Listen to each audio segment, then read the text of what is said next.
bed and I stumble to the kitchen, pour myself a cup of ambition. No longer one of those guys. How did you spend your 1980s? Do you even remember? Was it in front of a jukebox? Or out partying every night? Or did you just work your butt off?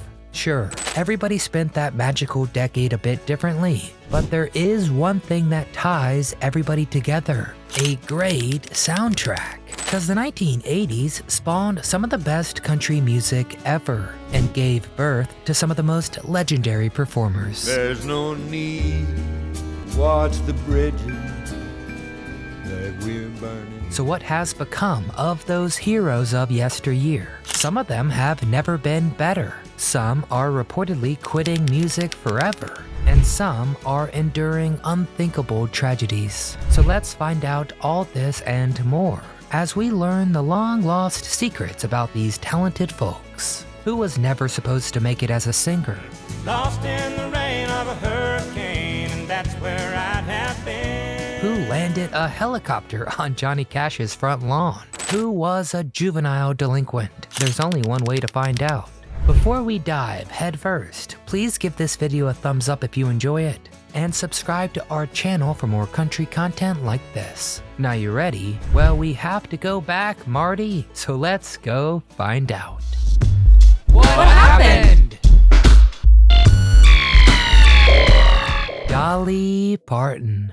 The first lady of country music doesn't need an introduction. Why don't you go sing Dumb Blonde?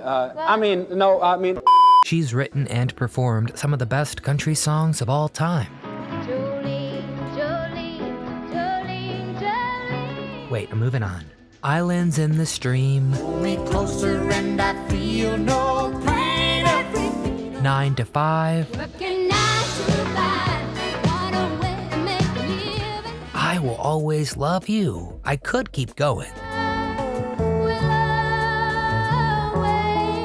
But this video has to end sometime. But where is Dolly today? Has she been able to maintain her stardom and her lifestyle? Now, Dolly Parton grew up so poor she couldn't afford lipstick. Parton grew up dirt poor. To quote one of her songs, she was the backwoods Barbie. She and her sisters used ash and cold medicine. Once she was on top though, there was no stopping her. Well, I wanted to be a star, but I always thought of a star more as a singing star. She taught herself to play the banjo, the guitar, the fiddle, the piano, the recorder, the saxophone, so many instruments. And along the way, she became one of the most widely loved human beings of all time. Not even kidding. Dolly has turned down dozens of awards, including the Presidential Medal of Freedom, which is also the reason I've never gotten that. I just keep turning it down. Along the way, she created an image so iconic that thousands of people would try to recreate it. One time, Dolly entered a Dolly Parton lookalike contest, and she lost. So where is that loser today? Well, Dolly is in the phase of her career where all she has to do is sit back and rake in the bucks, but she shows no signs of slowing down. In 2022, she was offered the chance to be inducted into the Rock and Roll Hall of Fame. Dolly wanted to reject it, saying she was a country artist, not a rock and roll one. But the hall insisted. How often does that happen? And Dolly gave in. But the rock and roll label seems to have stuck, because Dolly is putting out a rock album called Rockstar with Paul McCartney, Ringo, Elton John, and Sheryl Crow. And she doesn't just stick to writing music. She recently co-wrote a novel, Run Rose Run, with the famous writer James Patterson. Now let's see your grandma try to do that. Chris Christopherson. You might know Chris Christopherson from his song Me and Bobby McGee. Good enough for me and Bobby McGee. But if that's all you know him for, you're definitely underrating the guy. Chris is secretly one of the most multi-talented people of all time. You could call him the Da Vinci of country music. But now, terribly, a disease is threatening to end his life.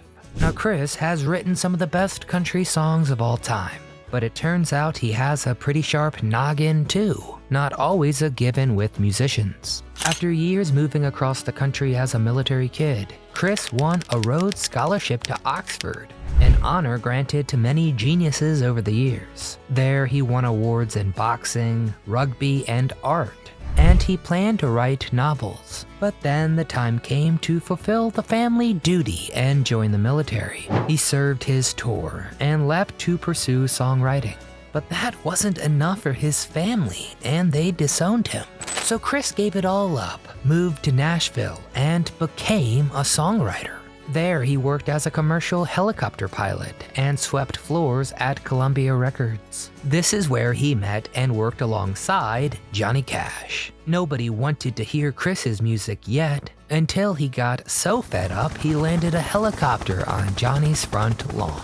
Johnny agreed to play Chris's song Sunday Morning Comin' Down, and the rest is kinda history. My brain the night before on cigarettes and songs that I'd been picking. In the following years, Chris went on to have one of the most interesting lives in history. He dated Janis Joplin, acted in dozens of blockbuster films, and even appeared on The Muppet Show. What else do you need? But of course, there was also the music. From his solo work like Why Me? What did I ever do? And Help Me Make It Through the Night. Come and lay down by my side. To his incredible work with the Highwaymen. Chris is a five-tool player if there ever was one. I sailed a schooner around the Horn of Mexico. But where is Chris today? Since 2004, Chris Christopherson has been struggling with health issues. He was constantly losing his memory, his energy, and frankly, his mind. He was diagnosed first with the nerve condition fibromyalgia, and then the tragic condition Alzheimer's. Chris had to get his affairs in order fast. He sold his house and prepared for the end of his long and storied life. But then, recently, Chris got some stunning news. What he thought was Alzheimer's was actually a misdiagnosis of Lyme disease, a condition that can have terrible effects but is much more treatable. If there's any lesson to be learned here, it's this: get a second opinion. Unless it's my opinion, of course. Randy Travis. It could be argued that Randy Travis helped save country music from itself. At a time when the genre was getting glitzier and shallower, he helped bring American music back to its roots. Forever and ever, amen. But who really was this guy with the toothpaste ad smile and the voice from heaven? And where is he today? Randy Travis never seemed destined for greatness. He was something of a juvenile delinquent. He dropped out of high school and was arrested many times for auto theft and burglary. But after he won a local singing competition, the owner of the club took an interest in him. At first, a professional one, but then it was romantic. She would divorce her husband, and the two moved to Nashville to make Randy a star. Success didn't come easy. Randy was rejected by every label in town, all of whom said he was too country. Man, I wish musicians today were too country. But after years of the struggle and failure, Randy finally got his big break. He recorded classic songs like Forever and Ever Amen, Deeper Than the Holler, Deeper than the oceans, higher than the stars above. Three Wooden Crosses, and Digging Up Bones. Yeah, I've been sitting alone, digging up bones. But after reaching the top, Randy had a few low periods too. He was caught on camera cheating on his wife.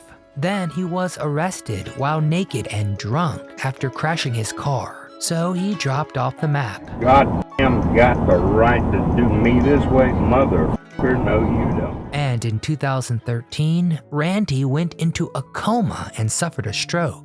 He lost the ability to speak and control the right side of his body. It seemed like his entire life, not just his career, could be over. But then a miracle happened, and his girlfriend stuck by his side through those struggles. She helped him recover. Randy has always been so faithful, so honest, so true, so humble. And he was able to return to touring in 2019. Now, when he performs, he has another singer do most of the vocals, but he chimes in when he can. And his wife says there is a whole album of new music from before his stroke. So yeah, don't count out Randy Travis just yet. Reba McEntire. Now, if anybody could ever compete with Dolly Parton for the title of Queen of Country, it's Reba.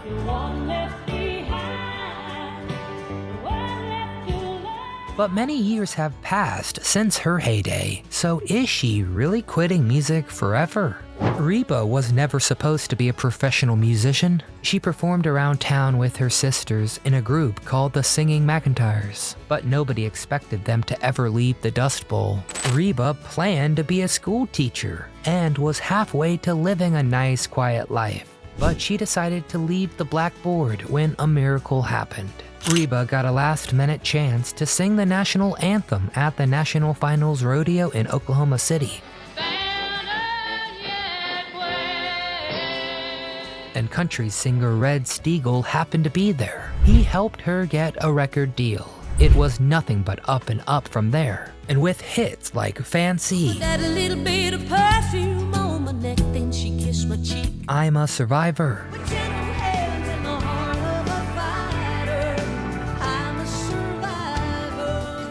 and The Night the Lights Went Out, Reba helped bridge the authentic world of country music with the star power of pop. But where is she today? Now, 2020 was a rough year for everybody, and it got even worse for Reba when her mother passed away. For a while, she considered giving it all up. She had no desire to sing or perform. I said, I just don't think I want to do this anymore. She said, what? I said, sing. She said, why? I said, because I always did it for Mama.